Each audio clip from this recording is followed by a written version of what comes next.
नमस्कार, मी मोहन नरेंद्र पाटील, अग्रिसेना पालघर जिल्हा अध्यक्ष, राहणार जुचंद्र. 2-4 दिवस अगोदर ती मी न्यूज पाहिली. खूप वाईट वाटलं की संगतीला राहून आज अचानकपणे हा निर्णय घेतला. सोबतीला खूप आम्ही कामं केलेत आणि कैलास काकांनी जे आम्हाला पूर्णपणे सपोर्ट केलेला आहे की गोरगरिबांना न्याय कसा द्यायचा, त्यासाठी आम्ही सर्वांनी एकत्रपणे जो काम करत होतो. त्याच्यात आज 2-4 दिवसापूर्वी अशी घटना घडली की आमचे जवळचे मित्र प्रवक्ते जयेश पाटील यांनी जो निर्णय घेतला तो मला तरी वाटतं काही चुकीचा घेतलेला आहे की त्यांनी कोणाला न सांगता हा निर्णय घ्यायला नव्हता पाहिजे. कारण आपण एक परिवार म्हणून इथे राहत होतो. एवढंच नव्हे तर मी अग्रिसेनेमध्ये कमीत कमी 2014 सालीपासून मी एकत्रित काम करत आहे. मी जनार्दन पाटील अध्यक्ष असलेले त्यावेळी देखील मी काम केलेलं आहे आणि काकाच्या माध्यमातून मला पालघर जिल्हा अध्यक्ष म्हणून जाहीर झालेलं आहे. पण मी कधी अध्यक्ष म्हणून काम नाही केलं. आम्ही एकजुटीने जे आता ही टीम बसलेली आहे सर्वांनी एकत्रितपणे राहून आम्ही कामं केलेली आहेत आणि संघटना वाढवण्यासाठी कामं केलेली आहेत. मी देखील एक पक्षवादी कार्यकर्ता आहे. मी उद्धव बाळासाहेब ठाकरे पक्षाचा देखील कार्यकर्ता पदाधिकारी आहे. पण आम्ही पक्ष साईडला ठेवून अग्रिसेनेचं बांधिलकी आहोत आणि पहिला समाजासाठी आम्ही कामं करत आलो आणि कामं करण्यासाठी आम्हाला ताकद दिलेली आहे ती आमच्या कैलास काकांनी. आणि काकांनी ज्यावेळी आम्हाला आवाज दिलेला आहे त्यावेळी आम्ही तिथे उभं राहिलो आहोत. आणि आज अचानक असा एक मुलगा बाजूला जातो आणि सांगतोय की आम्ही अग्रिसेना संपवली, तर अग्रिसेना संपण्याचा विषय येणार नाही. कारण अग्रिसेना हा एकाच्या अवलंबून नाही आहे. कारण आता ही आमची परिवारात जी बसलेली टीम ही तर कमीच आहे, फक्त शून्यातून एक दिसते तुम्हाला. अशी आम्ही काकाने जर आवाज दिला तर लाखोने इथे उभे राहतील, एवढी काकाची ताकद आहे.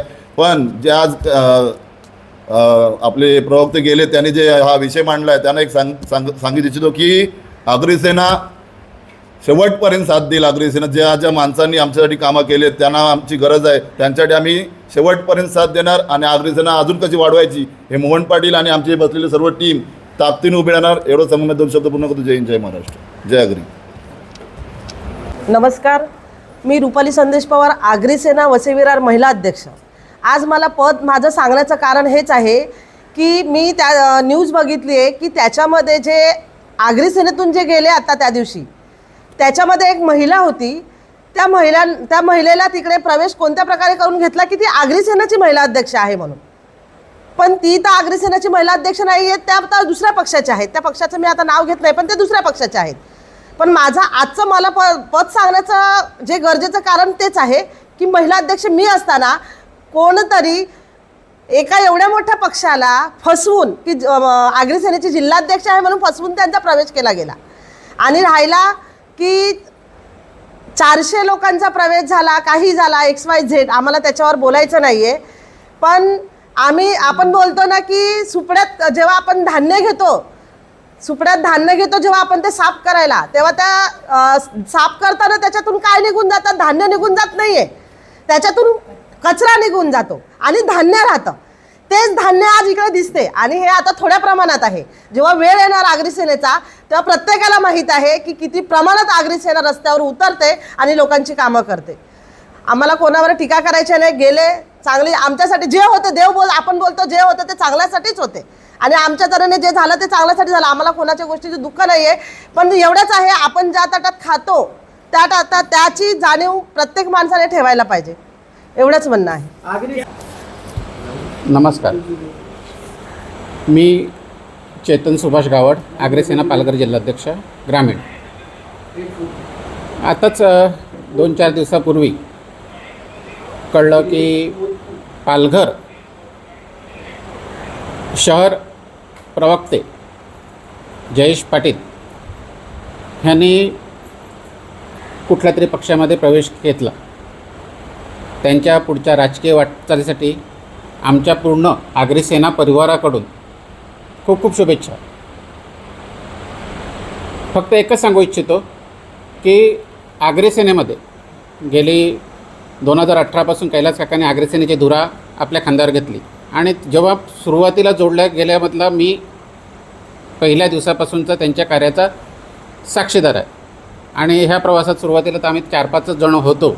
त्याच्यानंतर जो लढा उभा केला गेला, जो संघर्ष केला गेला आणि या संघर्षातून अग्रिसेनेची जी वाटचाल होती त्याच्यामध्ये शेकडो कार्यकर्ते इथे आले, शेकडो पदाधिकारी जोडले गेले आणि ह्या पदाधिकाऱ्यांना सोबत घेऊन कैलास काकांनी समाजाच्या हिताची शेकडो कामं केली. जो माणूस आमच्या दारात आला त्या प्रत्येक माणसाला त्याच्या प्रत्येक कैफियतीला, त्याच्या प्रत्येक विवंचनेला न्याय देण्याचं काम कैलास काका आणि त्याच्या सहकाऱ्यांनी सातत्याने केलं. आणि त्यांनी इथले जे सत्ताधारी होते, इथली महानगरपालिका होती, ह्या सर्वच सत्ताधाऱ्यांच्या, महानगरपालिकेच्या ज्या काही त्रुटी होत्या त्या त्रुटीवर घणाघात केला. विरार वसईमध्ये कुणाची हिंमत नव्हती सत्ताधाऱ्यांच्या विरुद्ध उच्चारायची, परंतु कैलास काकांनी येथील गोरगरीब भूमिपुत्रांना अन्यायाविरुद्ध आवाज उचलायला आणि लढायला कैलास काकांनी शिकवलं. इथे अन्यायाविरुद्ध लढणारा कैलास काका हा पहिला व्यक्ती होता ज्याने रस्त्यावर उतरून संघर्ष केला. आणि त्यांच्या ह्या कार्याची दखल पूर्ण वसई विरारने नव्हे, पूर्ण महाराष्ट्राने घेतलेली आहे.